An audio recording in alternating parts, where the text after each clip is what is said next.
एक समय था जब देवता कमजोर हो चुके थे और असुर ताकतवर। एक अमृतत्व की दौड़ शुरू हुई और सागर की गहराइयों में छिपा था अमृत। पर उस अमृत तक पहुंचने के लिए देवताओं और असुरों को मिलकर करना पड़ा समुद्र मंथन। समुद्र मंथन की शुरुआत में देवताओं को राक्षसों से हार मिलने लगी थी। कारण था ऋषि दुर्वासा का वो श्राप, जिससे देवता दुर्बल हो गए थे। इंद्र, ब्रह्मा और विष्णु के पास पहुंचे और सहायता के लिए गुहार करने लगे। तब भगवान विष्णु ने देवताओं को सलाह दी कि समुद्र मंथन करो जिससे अमृत निकलेगा।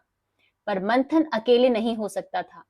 इस मंथन के लिए देवताओं को असुरों की सहायता की भी आवश्यकता थी और अब असुरों को मनाना पड़ा। असुरों को मनाने के लिए देवताओं ने कहा कि अगर हमें बहुत कुछ मिलेगा तो तुम्हें भी मिलेगा, और समुद्र मंथन से जो अमृत निकलेगा वो भी हम आपस में बांट लेंगे। इस बात पर असुर राजी हो गए। इस तरह स्वर्ग और पाताल की सेनाएं एक साथ आई, पर नियति अलग अलग थी। देवताओं को रक्षा चाहिए थी और असुरों को सत्ता। समुद्र मंथन की व्यवस्था शुरू हो गई। ये हुआ पर्वत, नाग और समुद्र। मंदरांचल पर्वत को मंथनी बनाया गया। वासुकी नाग को रस्सी बनाया गया। असुरों ने पूंछ पकड़ी, देवताओं ने मुख। ध्यान दे, यहीं से आरंभ हुआ अग्नि का प्रभाव असुरों पर। सागर ने स्वयं को चर्न करने की अनुमति दी और मंथन शुरू हुआ। गगन गूंज उठा, जल में हलचल होने लगी और धीरे धीरे गहराइयों से प्रकट होने लगे अद्भुत रत्न। सबसे पहले निकला हलाहल विष, प्रचंड, विनाशकारी। इस विष को कौन धारण करता? न देवता और न ही असुर। कोई भी इस विष को धारण करने को राजी नहीं था। उस वक्त भगवान शिव ने उस हलाहल विष को अपने कंठ में धारण किया। ये तो सिर्फ महादेव ही कर सकते हैं। फिर निकली कामधेनु, दिव्य गाय, सभी इच्छाएं पूर्ण करने वाली। जैवश्रवा, 7 सिरों वाला घोड़ा। ऐरावत, सफेद हाथी, इंद्र का वाहन बना। कौस्तुभ मणि, दिव्य रत्न, विष्णु के गले की शोभा बना। कल्प वृक्ष, इच्छाओं को पूर्ण करने वाला वृक्ष। वरुण का शंख जो देवताओं की शक्ति बढ़ाता है। गदा, भगवान विष्णु की शक्तिशाली गदा। चंद्रमा, शिव के मस्तक पर विराजे। लक्ष्मी माता, स्वयं समुद्र की पुत्री, विष्णु जी की अर्धांगिनी बनी। सुरा यानी मदिरा, असुरों को पसंद आई। धन्वंतरी वैद्य, अमृत कलश लेकर प्रकट हुए। अमृत, अमरता का वरदान। जब हलाहल विष निकला तो सब डर गए। ये विष इतना घातक था कि ब्रह्मांड को नष्ट कर सकता था। तब देवताओं ने पुकारा महादेव को। शिवजी ने बिना देर किए पूरा विष अपने कंठ में धारण कर लिया। ना निगला ना उगला, गले में ही रोक लिया। तभी से वो कहलाए नीलकंठ, क्योंकि उस विष के कारण उनका गला, उनका कंठ नीला हो गया था। इसीलिए महादेव बने नीलकंठ। अंत में प्रकट हुए थे धन्वंतरी, जिनके हाथों में था अमृत का कलश। असुरों ने बलपूर्वक उस अमृत कलश को हथियाने की कोशिश की, पर तभी भगवान विष्णु ने एक मोहिनी रूप लिया, अनुपम सौंदर्य की देवी।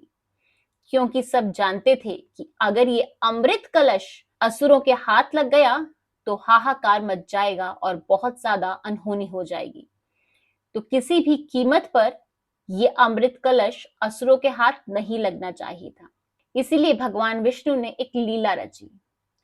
मोहिनी बनकर आए और मोहिनी ने अपने सौंदर्य और चतुरता से असुरों को मोहित कर दिया और चुपचाप देवताओं को अमृत पिला दिया। पर एक असुर सर्वभानु चुपके से देवताओं के साथ बैठ गया। सूर्य और चंद्र ने उसको पहचान लिया। तब भगवान विष्णु ने अपना सुदर्शन चक्र चलाकर उसका सिर काट दिया, परंतु वो तब तक अमृत की कुछ बूंदें पी चुका था, इसीलिए उसकी मृत्यु नहीं हुई।